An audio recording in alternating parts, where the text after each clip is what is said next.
pénal. Merci. Merci. Madame Morphée a la parole. Merci, Monsieur le Président. Madame la ministre des Familles, de l'Enfance et des Droits des Femmes. Ingrid Gonfo, 22 ans, décédée le 9 janvier 2016. Géraldine Noche, 38 ans, décédée le 21 janvier 2016. Jocelyne Beck, 56 ans, décédée le 26 février 2016. Marie-André Corré, 50 ans, décédée le 8 mars 2016. Ces 4 femmes sont réunionnaises et ont comme autre point commun d'avoir été assassinées froidement par leurs compagnons. Ces actes ne sont pas que des faits divers. Ils sont également le reflet des statistiques effrayantes que nous constatons à La Réunion. Ces actes ne doivent pas être vécus comme une fatalité et ils doivent être réduits grâce à des politiques publiques de lutte contre les violences faites notamment aux femmes. Je salue la politique du gouvernement qui a pris des initiatives pour améliorer nos dispositifs de lutte. Madame la ministre, les faits de ce début d'année à La Réunion peuvent faire douter des politiques publiques menées car perçues comme inefficaces et surtout décourager les femmes à briser le silence. Nous avons besoin qu'une importante campagne de communication soit mise en place pour sensibiliser la population à cette problématique et que son regard sur les femmes change. Aucune tolérance ne doit être permise face au sexisme et aux agressions. Cette campagne de communication doit toucher tous les publics, les établissements scolaires, le milieu du sport, les médias, l'éducation populaire, la publicité. Plus de communication doit être faite sur le possible recours au numéro vert 319 ou au téléphone grave danger qui permet aux femmes de demander de l'aide en cas de violence.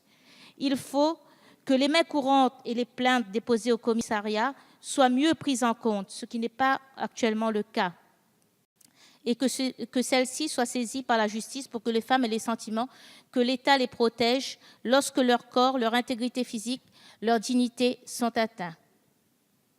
Je milite, madame, enfin, pour que l'enfant ait un statut de victime et surtout la remise en cause de l'autorité parentale du parent auteur de violences.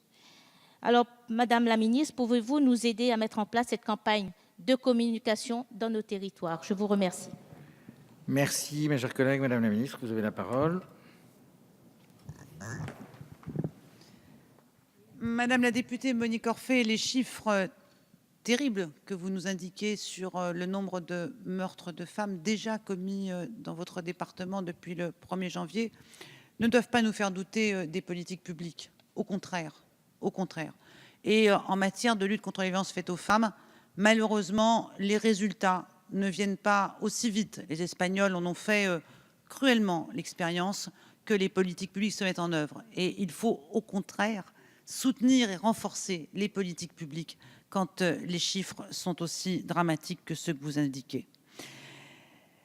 Les dispositifs, j'en ai évoqué tout à l'heure, le 3919, les dispositifs de proximité de prise en charge des victimes ont été renforcés. Tous les départements d'outre-mer et Saint-Pierre-et-Miquelon disposent depuis 2015 d'accueil de jour qui complètent l'action des lieux d'accueil, d'écoute et d'orientation. Des protocoles, la réponse pénale a été également systématisée. Des protocoles plaintes qui organisent la réponse apportée à toute femme qui révèle une situation de violence auprès de la police ou de la gendarmerie ont été signés à La Réunion, en Martinique et en Polynésie.